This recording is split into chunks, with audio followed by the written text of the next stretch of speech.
Hello, and welcome to another TRIO Student Success mini-module.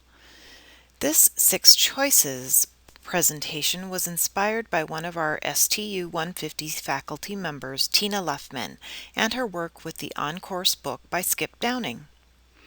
Sometimes it's easy to feel like we don't have or make choices, that life deals us a hand and we're stuck with what we get. But in reality, we don't have to be a victim of life.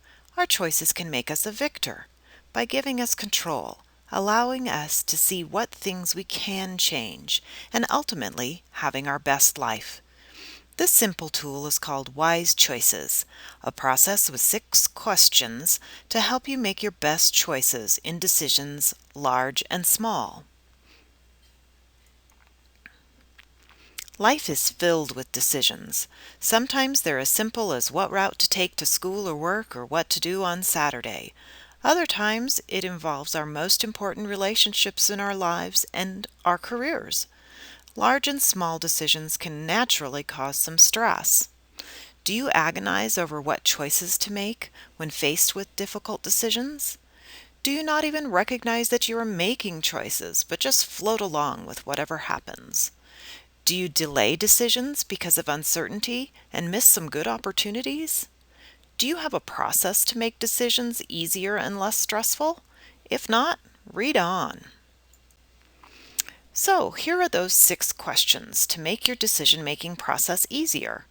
Like any new exercise, it may seem awkward at first, or you may have some sore decision-making muscles until you get them down. But with practice, this can be an automatic tool you use with your important decisions. Read questions.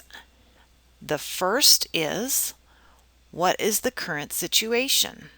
The second, how would you like it to be? The third, list possible choices.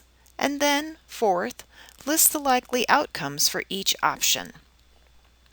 Fifth, which choice will you commit to doing? And 6, how will you assess your outcome? Let's review each of them individually.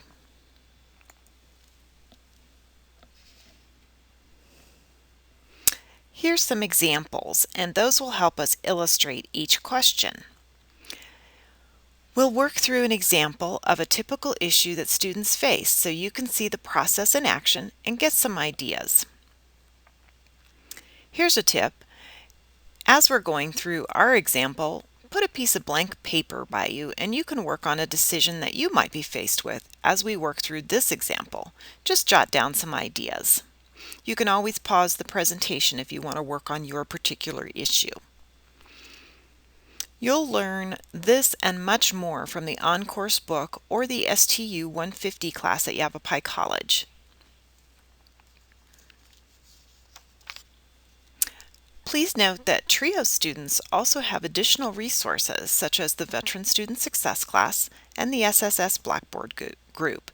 There are TRIO programs at many colleges and universities across the United States, so ask if you have questions. Okay, the first question was defining the current situation, and that may seem a little silly, but sometimes spelling it out for yourself clarifies what your real issue or decision is. And in business, this is the first step of a strategic planning program, so consider this process a great employability skill. Here's the situation. You're taking 6 credit hours of classes. You also have a part-time job and 2 school-aged children. You feel like you never have time for yourself and that you don't do as well as you could at any of your roles. Some days are okay, but when midterms and final projects are near, your temper and your health suffer. Does this look like you? Again, sometimes it's awkward to figure out or envision what you really want, or to be able to see a picture of success in your present situation. Sometimes it may feel that there's no way out of your current dilemma. If that's the case, sometimes you have to break down a big problem into smaller chunks or smaller aspects of the big one and just work on them one at a time. The longest journey begins with a single step, but if you have to get off the couch, you got to make that step. So in our current example, is your goal to have less stress or to have more time? or to be able to do everything for everyone perfectly. Sometimes this takes some thoughts. Let's assume that in this case, your goal is to have less stress.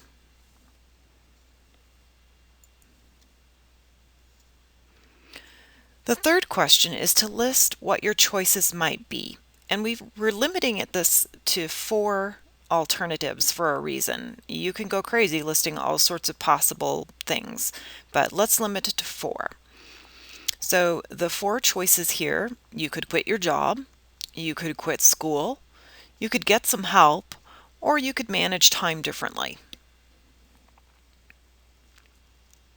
The fourth question involves fleshing out the probable outcomes or consequences of each choice you can make.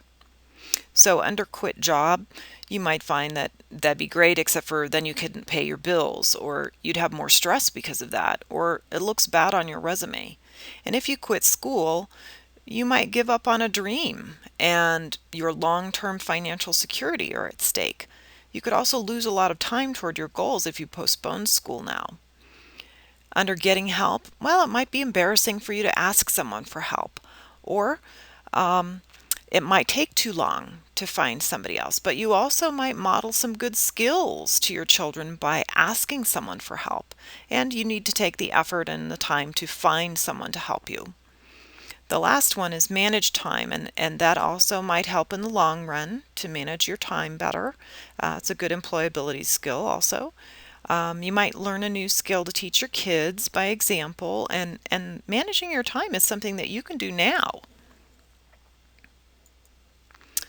So now we're talking about the 5th question, which is what will your commitment be? And based on what you've written down on your problem or in the example problem we're using, you need to choose one of the things. So how do you make that choice?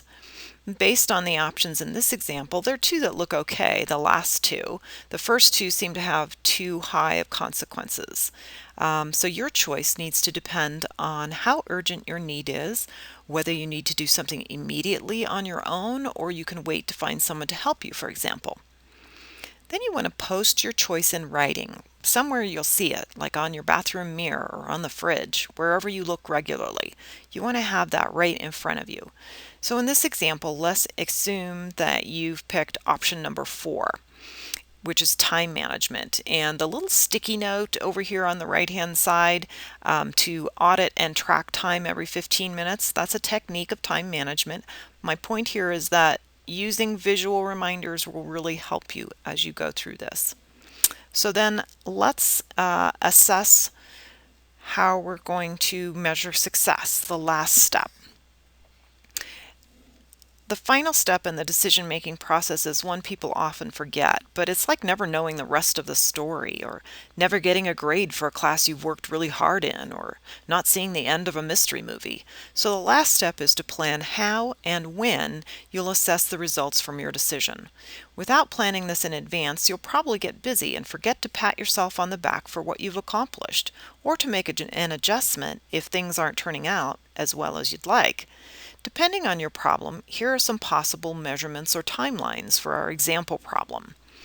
Will you self-test your stress level before and after you change your time management to see if you've improved? Will you ask a trusted friend or your kids to rate how you're doing with your stress before and after? Will you look at it every month or every semester? Will you set a reminder in your calendar to review your progress? These are important things to do. Here are some more tips. If you know your preferred learning style or how you work best, use your strengths when learning a new skill. For example, if you're a social learner, enlist a buddy to help you. If you're a visual learner, use sticky notes, to-do lists, or colorful calendars to remind you of your goals. Auditory learners can send voicemails to themselves, or use alarms or timers, or recite the steps outside.